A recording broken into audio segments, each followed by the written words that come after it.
Host शज़े Gilani और मेरे साथ मौजूद है उमर जाफरी। क्या हाल चाल है उमर आपका? अल्लाह का शुक्र, हम फाइन। और सब लोगों से कहेंगे सुबह बखैर रोही। और उम्मीद करते हैं कि आज रोही टेलीविजन के साथ, हमारे इस मॉर्निंग शो के साथ आपकी सुबह बहुत अच्छी गुजरे, आपका पूरा दिन बहुत अच्छा गुजरे, पूरा दिन आप पे अमन और सलामती लेकर आए, आपको हर जगह जो भी काम कर रहे हैं उसमें फ़ायदा हो, आपके बिजनेस में, आपके काम में, आपकी पढ़ाई के अंदर। और सबसे बड़ी बात है कि ये दिन जो है आज का हमारे मुल्क पाकिस्तान के लिए एक बहुत ही अच्छी बात लेकर आए, एक अच्छी शुरुआत लेकर आए। और इस दुआ के साथ अपने प्रोग्राम का आगाज करते हैं। शिजरे, क्या हाल है? बिल्कुल ठीक ठाक, अल्हम्दुलिल्लाह, सुभान अल्लाह।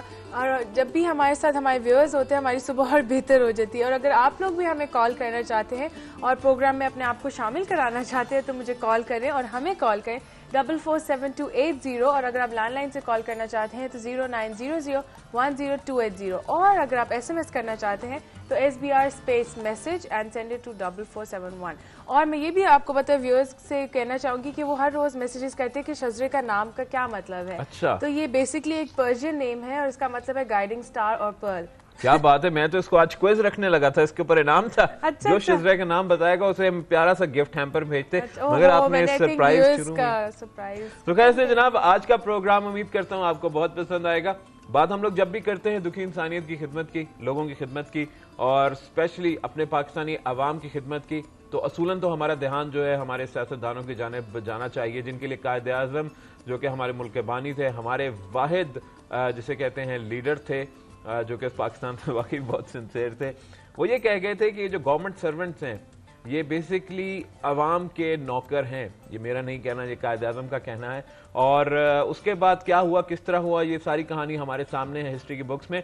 फिर किन लोगों ने पाकिस्तान के अवाम पर जब भी मुश्किलात आई, किन लोगों ने मदद की। डेफिनेटली हमारी आर्मी तो हमेशा वहाँ पर मौजूद होती ही है, मगर जब हम प्राइवेट सेक्टर की बात करते हैं तो NGOs का नाम जहन पर आता है। मगर जहाँ पे NGOs का नाम आता है जहन पर, वहाँ पर कुछ लोग ये भी कहते हैं कि जनाब हम तो अपना पैसा दे देते हैं, आगे जिस तरह मर्जी वो यूज़ करें। तो बात यह है कि देने के लिए अगर हम पैसा दे रहे हैं या कोई फंड दे रहे हैं तो अगर आपकी अपनी नीयत देखनी है कि हमारी अपनी नीयत कितनी साफ है। आपने नीयत दे दिया, अच्छी नीयत के साथ दे दिया, आगे जो है उन लोगों का काम है कि वो उन जगहों पर जहाँ पर आफत आई हुई है या जहाँ पर कोई मुसीबत आई हुई है, जहाँ पे कोई बीमारी का आउटब्रेक हुआ हुआ है, वो लोग वहाँ पर जाते हैं। एक प्रॉपर सिस्टम के तहत जो है वहाँ पर लोगों में जिसे कहते हैं खुराक बांटी जाती है, इमदादी अशिया बांटी जाती हैं, उनकी मदद की जाती है।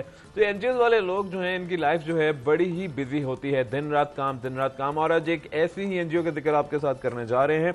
हमारे साथ आज जो मेहमान मौजूद हैं उनका ताल्लुक है हेल्पिंग हैंड से, और हेल्पिंग हैंड के कंट्री डायरेक्टर हैं मिस्टर फजलुर रहमान साहब, और उनको खुशामदीद कहेंगे रोही टीवी पर। सर अस्सलाम वालेकुम। वालेकुम सलाम। और सुबह खैर रोही, गुड मॉर्निंग। जी जज़ाकल्लाह, बहुत शुक्रिया। और बहुत शुक्रिया कि आप हमारे प्रोग्राम में तशरीफ लाए, आपने रोही टीवी के लिए वक्त निकाला, और उम्मीद करता हूँ कि मैं आइंदा जब भी बुलाएंगे आप जरूर आएंगे। जरूर जी, ये तो मौका मिले तो हम जरूर आएंगे और अपनी बात करेंगे। माशाल्लाह हेल्पिंग हैंड बहुत अच्छा काम कर रही है। जब 8 अक्टूबर को एक भयानक ज़लज़ला आया जिसके बारे में हम बात करना भी पसंद नहीं करते हैं, बहुत सी पाकिस्तानी बहन भाइयों की जान उसमें गई, बहुत माली नुकसान हुआ, उसमें हेल्पिंग हैंड का नाम सबसे पहले सुनने में आया।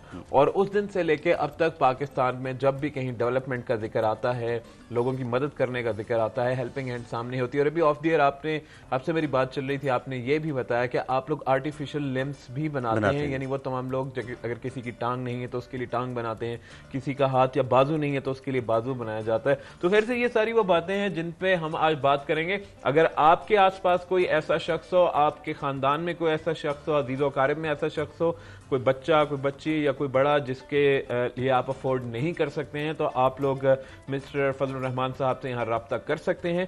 तो सर ये बताइए कितना अरसा हो गया है हेल्पिंग हैंड को वजूद में? सबसे पहले तो मैं आपका शुक्रिया अदा करता हूँ रोही का, स्पेशली कि जिन्होंने ये मौका दिया है। वैसे तो NGO से बहुत सारे जो है ना वो मीडिया के लोग जो है वो भागते भी हैं कि पता नहीं ये क्या कहेंगे, लेकिन आपने ये मुझे मौका दिया है कि मैं आपकी इस सुबह के प्रोग्राम में आकर ये अपनी बात जो है ना वो कर सकूं। Helping hand for relief and development जो ही ये हमारा अर्थक्वेक 2005 पाकिस्तान में आया, हज़ारों, जिस तरह आपने कहा कि हज़ारों जाने जो है ना उसमें हज़ार हुई, तो दुनिया की बहुत सारी जो है ना वो ममालिक से ऑर्गेनाइजेशंस भी आई, ममालिक भी आए, अफराद भी आए, उसमें helping hand one of them. तो helping hand for relief and development basically base करती है USA में। ये मुस्लिम ऑर्गेनाइजेशन है वहाँ, और वहाँ के मुस्लिम कम्युनिटी, पाकिस्तानी कम्युनिटी जो है वो इसकी बेसिकली जो है वो फंड रेजिंग करके अपने मुल्क के अंदर जो है वो जो डेवलपमेंट के या रिलीफ के काम जो होते हैं उसमें यूएसए में, कनाडा में, as a charity organisation registered है वहाँ। ये ऑर्गेनाइजेशन पाकिस्तान में भी एज ए चैरिटी रजिस्टर्ड है। और तो उसके पाकिस्तान में कब बनी? ये पाकिस्तान में हम 2005 में ही, ज़ल्ज़ले के फ़ौरन बाद हम आए। अच्छा। और बेसिकली जो है वो हमने रिलीफ में काम शुरू किया। यानी आपने ये सुना होगा H11 में एक बहुत बड़ा कैंप लगा था उस वक्त, तो वो हेल्पिंग हैंड ने लगाया था वो कैंप। उसमें मेजर रोल हेल्पिंग हैंड का था। वहाँ वाटर फिल्ट्रेशन प्लांट लगाए थे जो सीरिया के साथ मिलकर अभी भी चल रहे हैं मुख्तलिफ सेक्टर में, वहाँ से उठा के वो फिर वो लगाए हैं उन्होंने। तो उसके बाद फिर ये जिस तरह अभी आपने बात की है कि हमारा जो रोल रहा है वो फिजिकल रिहेबिलिटेशन में ज्यादा रहा है। ठीक है। अच्छा। कंस्ट्रक्शन में भी हमने काम किया है, लाइवलीहुड में काम किया है, हेल्थ के दूसरे सेक्टर्स में काम किया है। लेकिन ये जो जिसको कहते हैं कि हमारा स्टेट ऑफ द आर्ट जो हमारा प्रोग्राम चलता रहा है और अभी भी चल रहा है, यानी बहुत सारी ऑर्गेनाइजेशन ने अपने प्रोग्राम ख़त्म कर दिए, वो यहाँ से मुल्क से छोड़कर चले गए हैं। लेकिन चूंकि ये ऑर्गेनाइजेशन ज़्यादातर पाकिस्तानियों की है, पाकिस्तानी बेस्ड है, तो हमने इसको यहाँ रखा कि ये इसको कायम रहना चाहिए। तो उसके अर्थक्वेक के बाद दूसरी इमरजेंसी आईडीपीज की आ गई, वहाँ बड़ा काम किया है हमारी ऑर्गेनाइजेशन। तो आपके एनजीओ में अभी एट द मोमेंट कितने वर्कर्स हैं? जी, इस वक्त तो जो ये फ्लड के वजह से तो मोर देन 200 हमारे पास लोग काम कर रहे हैं। इसमें मेजर डॉक्टर्स हैं। अच्छा। इसलिए कि from Kalam, from Swat to Thatta हमारे मुख्तलिफ मेडिकल कैंप्स जो है वो रहे हैं। 13 से 15 कैंप्स जो है ना मुसलसल 2 महीने हम चलाते रहे। और अभी तो हम जो है फील्ड हॉस्पिटल में चले गए, जिसके अंदर एंटीनेटल, पोस्टनेटल सर्विसेज भी हैं। वहाँ ये सबसे अहम जो, जिस तरह आपको पता होगा कि सेक्रेटरी जनरल जो यूएन के यहाँ पाकिस्तान में जब तशरीफ, कोफी अन्नान नहीं बल्कि ये जो अभी जो आए हुए थे, जी अभी आए हुए थे, तो उन्होंने ये कहा था कि तकरीबन 500,000 यानी 5 लाख ऐसी माएँ हैं जो एक्सपेक्टेड हैं, उनकी डिलीवरी एक्सपेक्टेड है। ये अर्थक्वेक वो बान की बात कर, जी हाँ जी, तो उनकी जो है वो बान की मून ने एक तो ये कहा था कि ये फ्लड जो है ये सुनामी और अर्थक्वेक और मेरे ख्याल में दुनिया में सबसे वर्स्ट जो है क्लैमिटी है। तो इसमें मेरे ख्याल में ये उसकी वजह से जो है ना बहुत सारी इंटरनेशनल एनजीओज और ऑर्गेनाइजेशन ने दोबारा इस तरफ रुख किया। अदरवाइज तो पहले तो हेल्पिंग हैंड दिया हम सबको, हेल्पिंग हैंड दिया। अच्छा, ये बताइए कि बहुत से लोग जानना चाह रहे होंगे, बहुत से लोग इस वक्त देख रहे हैं और एनजीओ सेक्टर के लोग भी देख रहे होंगे, बल्कि इस वक्त ऐसे लोग देख रहे होंगे जो कि वॉलंटियर करना चाहते हैं। एक तो हमारे जरिए सबसे अच्छी बात है कि जब भी प्रोग्राम में कोई ऐसे लोग आते हैं, लोग हमसे रब्ता करते हैं, वो कहते हैं कि जी हम भी मदद करना चाहते हैं अपने बहन भाइयों की। इस वक्त जैसे कि हम लोग एक सराइकी स्पीकिंग चैनल है माशाल्लाह, हमारा मॉर्निंग शो जो है, इसका मकसद है कि हम इस मॉर्निंग शो के तवज्जुह से पूरी दुनिया में सराइकी खित्ते की आवाज़ बनकर गूंज जाएंगे। पाकिस्तान जो है कितना खूबसूरत मुल्क है, कितने पीसफुल लोग हैं यहाँ के, और हम लोग कितने अमन पसंद है, सबसे बड़ी बात यह है। सर ये बताइए कि इस वक्त सबसे ज़्यादा सैलाब से मुतासरा इलाका जो है वो हमारा सराइकी बेल्ट जो है, और यही वो बेल्ट है जहाँ से हमारी मुल्क की 80% क्रॉप्स जो हैं वो आनी होती हैं, हमारी अजनास यहाँ से आती हैं।